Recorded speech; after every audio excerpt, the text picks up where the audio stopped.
మండలం ప్రభుత్వ డిగ్రీ కళాశాలలో 80వ స్వతంత్ర దినోత్సవం పురస్కరించుకుని హర్ ఘర్ తిరంగా అనే కార్యక్రమాన్ని ఈరోజు నిర్వహించడం జరిగింది. కళాశాల ప్రిన్సిపల్ డాక్టర్ టీఎంఏ నివేదిత మాట్లాడుతూ జాతీయ జెండాను భారతీయ గౌరవానికి ప్రతీక అని, ప్రతి ఒక్కరూ భారతీయ జెండాను ఎగరవేయాలని, భారతదేశ చరిత్ర మరియు గౌరవాన్ని తెలిసే విధంగా భారతదేశ ప్రధానమంత్రి నరేంద్ర మోడీ గారి ఆదేశాల మేరకు ఈ కార్యక్రమాన్ని విద్యార్థులతో నిర్వహించడం చాలా సంతోషకరమని ఈ సందర్భంగా తెలియజేశారు. అనంతరం కళాశాల నుండి సబ్బవరం 4 రోడ్ల కూడలి వరకు జెండాలు పట్టుకుని ర్యాలీని నిర్వహించడం జరిగింది. ఈ కార్యక్రమంలో ఎన్ రామకృష్ణ, చరిత్ర లెక్చరర్ గణేష్, లెక్కల ఫిజిక్స్ లెక్చరర్ కె ప్రభుదాస్ తదితరులు పాల్గొన్నారు. మన కళాశాలలో హర్ ఘర్ తిరంగా అనేటటువంటి కార్యక్రమాన్ని ప్రధానమంత్రి మోడీ గారి పిలుపు మేరకు నిర్వహించడం జరుగుతుంది.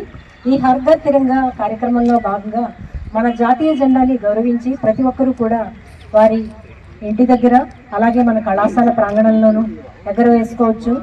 దానిని నిరంతరము మనం గౌరవిస్తూ మన ఈ 80వ స్వాతంత్ర దినోత్సవాన్ని విజన్ 2047 స్వర్ణాంధ్ర లక్ష్యాలకు అనుగుణంగా ముందుకు సాగాలని ప్రతి ఒక్కరూ కూడా ఈ కార్యక్రమంలో పాల్గొని హర్ ఘర్ తిరంగా కార్యక్రమాన్ని జయప్రదం చేయాలని కోరుచున్నాం.